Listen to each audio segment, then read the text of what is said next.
Welcome back to another Sleepy Steve story.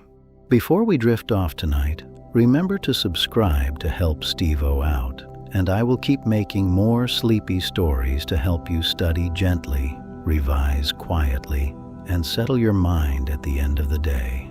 Now, settle in gently, let your shoulders drop a little lower, let your hands become still, and let your breathing find a calm and easy rhythm. You do not need to force yourself to remember everything tonight. You are simply letting the ideas drift past you slowly, like lights in a quiet town after the shops have closed, and every now and then, one of those lights will stay with you. Tonight, we continue Unit 3 Economics, and we move deeper into Australia's domestic macroeconomic conditions. In the last episode, we rested with the three major domestic macroeconomic goals: strong and sustainable economic growth, low and stable inflation, and full employment. We thought about how these goals connect to the living standards of Australians, both the material living standards that relate to income, purchasing power, goods and services, and the non-material living standards that relate to stress, security, health, leisure, community, and the quality of daily life. In this episode, we walk through the two big forces that help explain changes in the whole economy: aggregate demand and aggregate supply. These are two of the most important ideas in Unit 3 Economics because they give you a way of explaining why growth rises or falls, why inflation might increase, why unemployment might rise, and why living standards can improve or decline. They also give you a clear chain of reasoning for exam answers, because once you understand whether a change affects demand, supply, or both, you can usually explain its effect on Australia's macroeconomic goals. So imagine the Australian economy as a calm harbour town before sunrise. The streets are quiet, the bakery is starting its ovens, delivery vans are arriving, workers are waking, schools are preparing for the day. Cafes are switching on their lights, and households are slowly becoming active. Every person and business is about to make decisions. Some people will spend money. Some businesses will invest. Some governments will build or provide services. Some goods will be exported overseas, and some goods will be imported from overseas. At the same time, businesses will try to produce goods and services using labor, machinery, technology, land, buildings, energy, raw materials, and enterprise. That whole pattern of spending across the economy is aggregate demand. Aggregate demand, often shortened to AD, is the total level of spending on Australian-produced goods and services at a given average price level over a period of time. It is made up of consumption spending by households, investment spending by businesses, government spending, and net exports, which means exports minus imports. A simple way to remember aggregate demand is C plus I plus G plus X minus M. Consumption, investment, government spending, exports, and then imports subtracted, because imports are spending on goods and services produced overseas rather than in Australia. You do not need to make this feel complicated. Aggregate demand is the demand side of the whole economy. It is the willingness and ability of households, businesses, governments, and overseas buyers to purchase Australian goods and services. Consumption is usually the largest component of aggregate demand. It includes household spending on things like food, clothing, rent, electricity, transport, entertainment, health services, education expenses, phones, furniture, and many everyday items. When consumers feel confident, when income is rising, when interest rates are lower, when employment is strong, or when tax cuts increase disposable income, consumption may increase. As consumption rises, businesses often receive more sales, and this can encourage them to produce more. Investment is business spending on capital goods, such as machinery, equipment, buildings, technology, vehicles, and new production facilities. Investment matters because it affects current aggregate demand, but it can also affect future aggregate supply. If a business builds a new warehouse or installs more efficient equipment, that spending adds to demand now, while also potentially increasing the productive capacity of the economy later. Government spending includes spending by federal, state, and local governments on goods and services, infrastructure, public sector wages, schools, hospitals, roads, defense, and many other areas. Government spending can directly add to aggregate demand. For example, if the government increases spending on transport infrastructure, construction firms may receive more contracts, workers may receive more income, and related businesses may experience higher demand. Exports are goods and services produced in Australia and sold overseas. If overseas demand for Australian iron ore, education, tourism, agricultural products, or professional services increases, export earnings can rise, which adds to aggregate demand. Imports are goods and services produced overseas and bought by Australians. When imports rise, some spending leaks out of the Australian economy because the production is happening elsewhere. That is why net exports are exports minus imports.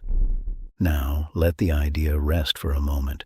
Aggregate demand is total spending. If total spending increases, businesses may respond by producing more, hiring more workers, using more resources, and possibly raising prices if demand becomes strong enough.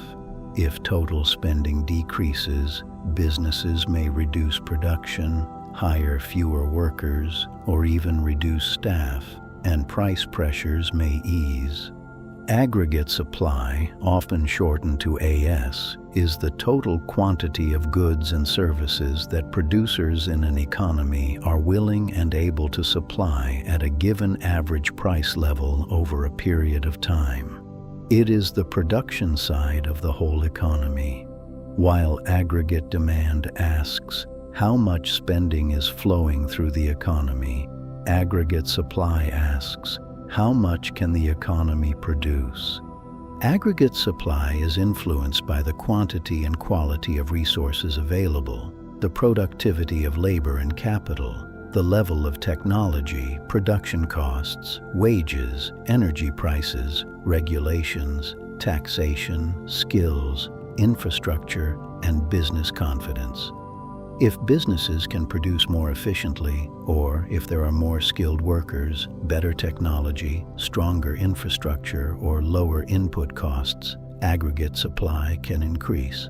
If costs rise sharply, if there are shortages of workers, if natural disasters disrupt production, if energy prices increase, or if supply chains become unreliable, aggregate supply may decrease. For VCE economics, it is helpful to think of aggregate supply in both the short run and the long run. In the short run, businesses can increase production by using existing resources more intensely. A factory can run extra shifts. A cafe can open longer hours. A delivery company can use more overtime. But there are limits. In the long run, a sustained increase in productive capacity usually requires improvements in productivity, labor force participation, technology, infrastructure, education, training, capital investment, or the efficient use of resources. Now we can bring the two ideas together. Aggregate demand and aggregate supply interact to influence the level of economic activity, the general price level, real GDP, inflation, unemployment, and living standards. If aggregate demand increases while aggregate supply can respond, real GDP may rise, employment may increase, and material living standards may improve as incomes rise. But if aggregate demand rises too strongly when the economy is already close to capacity, it can create inflationary pressure. Businesses may not be able to increase output enough, so prices rise instead. That is one of the most important exam chains. An increase in aggregate demand can increase economic growth and reduce unemployment, but if it is excessive relative to aggregate supply, it can contribute to demand inflation. Demand inflation occurs when the total level of spending grows faster than the economy's ability to produce goods and services. Too much spending chases too few goods and services, and the general price level rises. Imagine the harbor town on a busy summer weekend. Tourists arrive, cafes fill, shops sell out, accommodation becomes scarce, and businesses try to meet the extra demand. At first, this is good for economic activity. Workers receive more hours, businesses earn more revenue, and there may be higher incomes. But if every restaurant is full, every builder is booked, and every delivery truck is already being used, extra demand may not lead to much more output. It may lead to higher prices, longer waits, more stress, and reduced affordability. That is a simple picture of demand pressure. A decrease in aggregate demand works in the opposite direction. If households reduce spending, businesses delay investment, government spending falls, or export demand weakens, total spending in the economy may decline. Businesses may respond by reducing production, cutting hours, lowering orders from suppliers, or reducing employment. This can slow economic growth and increase cyclical unemployment. Inflationary pressure may ease, but living standards may fall if income, job security, and confidence decline. Cyclical unemployment is unemployment caused by a downturn in the level of economic activity. When aggregate demand is weak, businesses need fewer workers because there is less demand for their goods and services. In an exam, you might explain that a fall in consumer confidence can reduce consumption, which reduces aggregate demand, causing firms to experience lower sales and reduce production. This may reduce demand for labor and increase cyclical unemployment, which can reduce material living standards through lower income and reduce non-material living standards through stress and insecurity. Now let us turn to aggregate supply changes.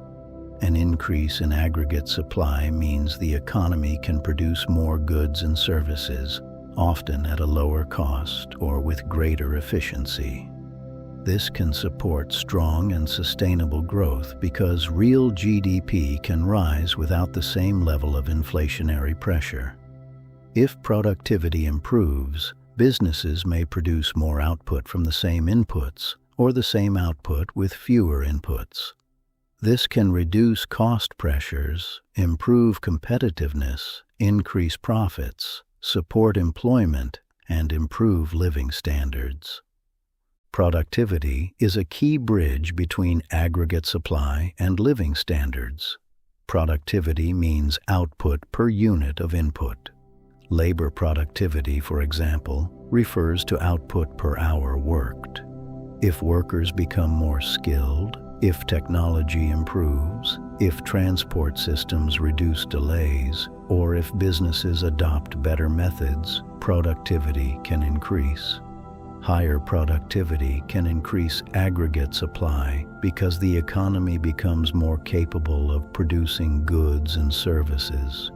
Over time, this can support higher incomes, lower inflationary pressure, improved international competitiveness, and stronger material living standards. An increase in aggregate supply can also help low and stable inflation. If businesses can produce more at lower cost, supply becomes more responsive, and price pressures may fall. For example, if improved infrastructure reduces transport costs, firms may face lower production costs. If energy becomes cheaper or more reliable, businesses may be able to produce at lower average cost. If workers are better trained, firms may produce more efficiently. These supply-side improvements can support growth without causing excessive inflation. However, aggregate supply can also decrease. A decrease in aggregate supply means the economy is less able or less willing to produce goods and services at the same price level. This may occur because of rising wages not matched by productivity, higher energy prices, shortages of key inputs, natural disasters, supply chain disruptions, reduced business confidence, increased production costs, or reduced labor availability. When aggregate supply decreases, economic growth may slow and inflation may rise at the same time. This is a particularly difficult situation because it can create cost inflation and weaken living standards. Cost inflation occurs when the general price level rises because the costs of production increase. If businesses face higher costs for wages, energy, rent, insurance, imported inputs, or raw materials, they may pass some of these costs on to consumers in the form of higher prices. Unlike demand inflation, which comes from strong spending, cost inflation comes from the supply side. It can be especially challenging because higher prices may occur even while economic growth is weak. Imagine the harbor town after a storm damages roads and increases transport delays. The bakery can still bake, but flour deliveries are late and more expensive. The mechanic can still work, but parts from overseas take longer to arrive. The cafe can still serve customers, but electricity costs have risen. The businesses are not raising prices because customers are suddenly wealthier. They are raising prices because production has become more expensive. That is the gentle story version of cost inflation. When aggregate supply falls, unemployment may also rise if businesses cut production because costs are too high or inputs are not available. Growth may slow because real output declines. Inflation may rise because costs are pushed into prices. Material living standards may fall because purchasing power declines and employment becomes less secure. Non-material living standards may also fall because households experience stress, businesses face uncertainty, and communities may feel less stable. This brings us to the idea of trade-offs. Economics is full of trade-offs, and Unit 3 often asks you to evaluate effects. A policy or event that increases aggregate demand may improve growth and employment in the short term, but it may worsen inflation if the economy is close to capacity. A policy or event that reduces aggregate demand may help reduce inflation, but it may weaken growth and employment. A policy that increases aggregate supply can support growth and reduce inflationary pressure in the long term, but it may take time to work and may involve short-term costs. For exam answers, you should avoid saying that every increase in aggregate demand is automatically good or every decrease is automatically bad. The effect depends on the state of the economy. If the economy has unused resources and unemployment is high, stronger aggregate demand may increase production and employment without causing too much inflation. If the economy is already near full capacity, stronger aggregate demand may mainly increase prices. Context matters. Now let us connect aggregate demand to each domestic macroeconomic goal. First, strong and sustainable economic growth. When aggregate demand rises, firms may increase production to meet higher spending, which increases real GDP. This can help achieve stronger growth. But if growth is driven only by temporary spending and not supported by productive capacity, it may not be sustainable. Strong and sustainable growth requires output to rise in a way that can be maintained without creating excessive inflation, environmental damage, financial instability, or major imbalances. Second, low and stable inflation. If aggregate demand increases too much, demand inflation may rise. If aggregate demand weakens, inflation may ease. But inflation can also be affected by aggregate supply. If aggregate supply improves, cost pressures may fall, helping keep inflation low and stable.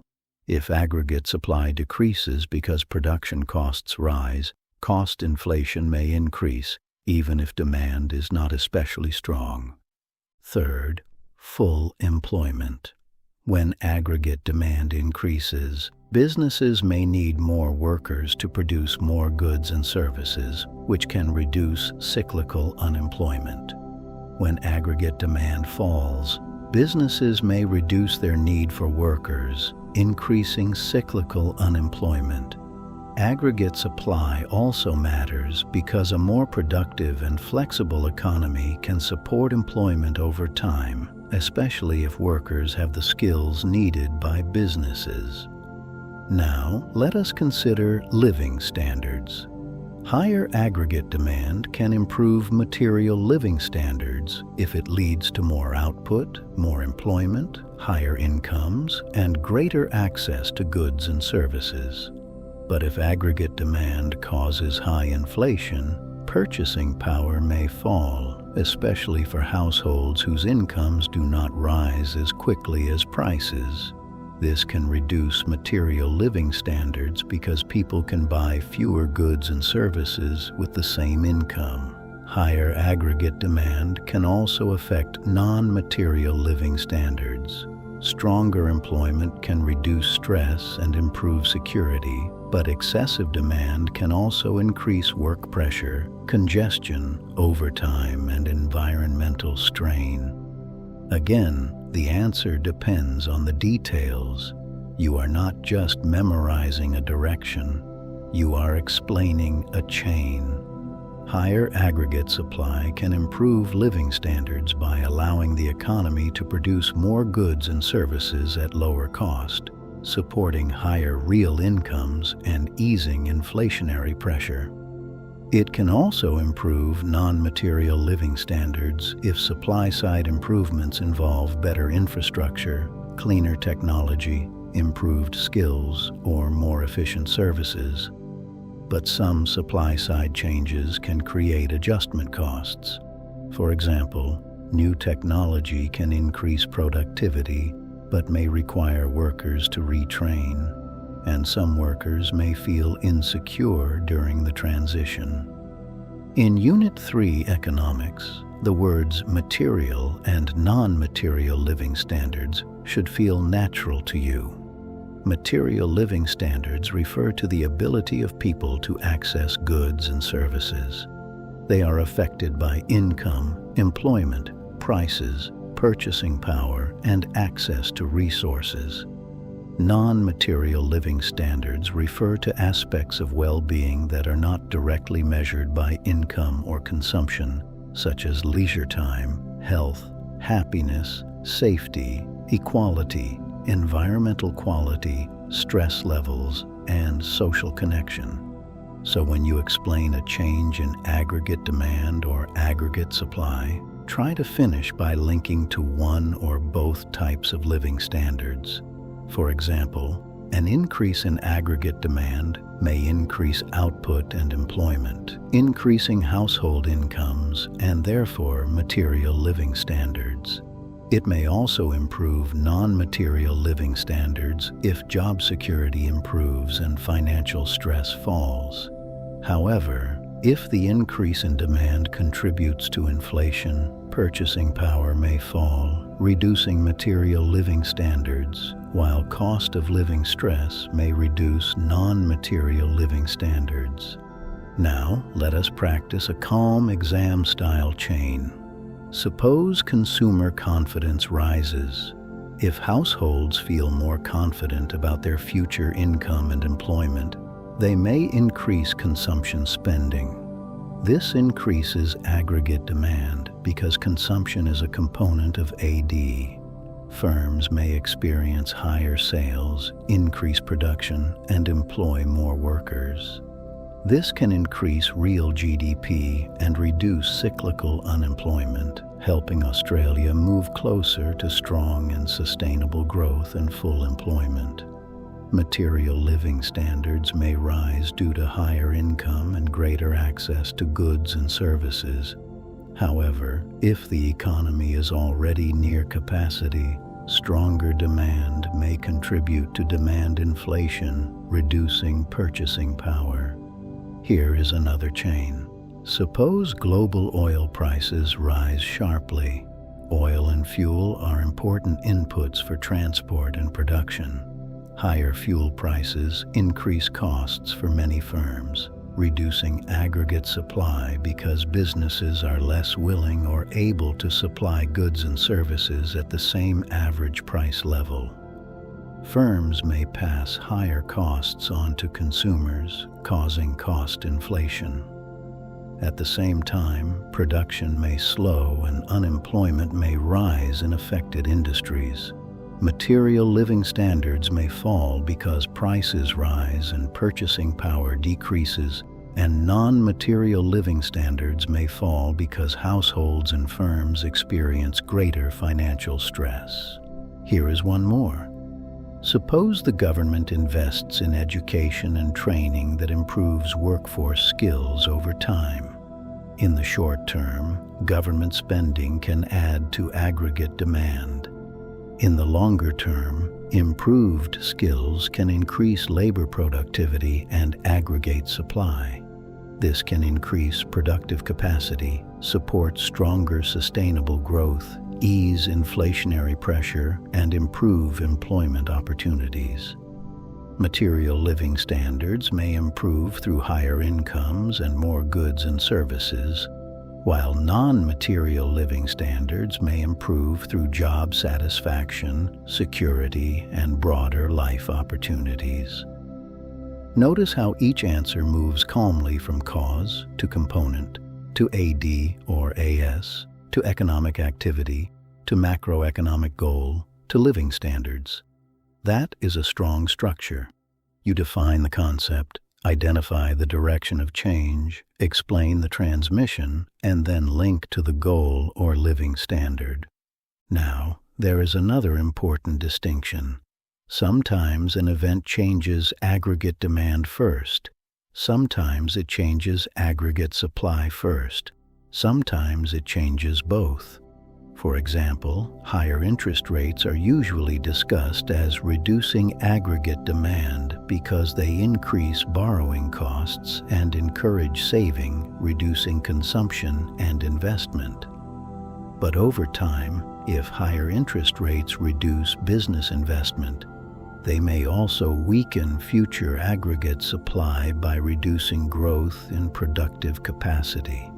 Similarly, a fall in the exchange rate can affect both sides. A depreciation of the Australian dollar can increase export competitiveness because Australian goods and services become cheaper for overseas buyers.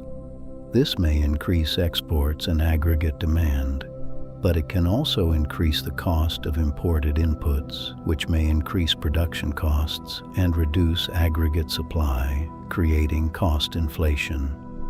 In exam answers, you do not always need every possible effect, but recognizing that some changes affect both AD and AS can help you evaluate more carefully. Let us also connect to inflation in a little more detail.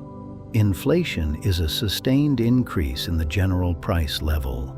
Demand inflation comes from excessive growth in aggregate demand. Cost inflation comes from rising production costs and reduced aggregate supply. Both reduce the purchasing power of money, but they have different causes. This matters because policy responses may differ. Reducing demand inflation might involve policies that slow aggregate demand. Reducing cost inflation often requires improving supply conditions or waiting for cost shocks to ease, though that can be difficult. Now think about unemployment. Cyclical unemployment is linked strongly to aggregate demand. If AD falls, firms reduce production and need fewer workers. Structural unemployment, however, can relate more to aggregate supply and the match between worker skills and business needs. If the economy changes and some workers do not have the skills required by growing industries, unemployment can remain even when aggregate demand improves. That is why education, training, and labor market flexibility can be important supply-side factors. Economic growth, inflation, and unemployment are connected, but not perfectly. Stronger aggregate demand can lift growth and employment, but may increase inflation. Improved aggregate supply can lift growth and reduce inflationary pressure, but it may take time. A negative supply shock can reduce growth and increase inflation together, which is difficult because policies that reduce inflation by lowering demand may worsen unemployment, while policies that support demand may worsen inflation. This is why economists often need to evaluate rather than simply describe. Now let your breathing slow again. Inhale gently and imagine aggregate demand as the flow of spending through the town. Exhale gently and imagine aggregate supply as the ability of the town to produce what people need. Spending and production, demand and supply, the whole economy moving between them. When aggregate demand is balanced with aggregate supply, the economy has a better chance of achieving stable growth, low inflation, and strong employment. When demand grows too quickly, inflation can rise. When demand is too weak, growth and employment can fall. When supply improves, the economy can grow more sustainably. When supply is disrupted, prices can rise and output can fall. For the exam, keep the core definitions close. Aggregate demand is total spending on Australian-produced goods and services at a given average price level over time. It includes consumption, investment, government spending, and net exports. Aggregate supply is the total quantity of goods and services producers are willing and able to supply at a given average price level over time. It is affected by productivity, resource availability, costs, technology, skills, infrastructure, and business conditions. Keep the cause and effect language clear. An increase in aggregate demand can increase real GDP and employment, but may increase inflation if the economy is near capacity. A decrease in aggregate demand can reduce inflationary pressure, but may slow growth and increase cyclical unemployment. An increase in aggregate supply can support sustainable growth and reduce cost pressures. A decrease in aggregate supply can create cost inflation, slower growth, and weaker living standards. And keep living standards at the end of your chain. Stronger growth and employment can improve material living standards through higher incomes and greater access to goods and services. Low and stable inflation helps protect purchasing power. Full employment improves income security and can reduce stress. But economic activity also affects non-material living standards through leisure, well-being, equality, environmental quality, stability, and confidence. As the harbor town becomes still again, the big ideas settle into a simple pattern. Aggregate demand is the spending. Aggregate supply is the producing. Together, they help explain the condition of the economy. They help explain why people find work or lose hours, why prices rise or stabilize, why businesses expand or pause, and why living standards can improve in one period and become pressured in another. So tonight, you do not need to hold every sentence, just hold the shape. AD is spending, AS is production. If AD rises, growth and employment may rise, but inflation may rise too. If AD falls, inflation may ease, but growth and employment may weaken. If AS rises, the economy can grow more sustainably. If AS falls, costs and prices may rise while output weakens. And every time, a strong economics answer links the change back to domestic macroeconomic goals and living standards. That is enough for tonight. Let the economy quieten down in your mind. Let the graphs become simple lines, the definitions become familiar, and the exam language become calm and steady. Sleepy Steve will be back with more economics soon. For now, rest your thoughts, soften your breathing, and let the idea of the whole economy drift gently into sleep.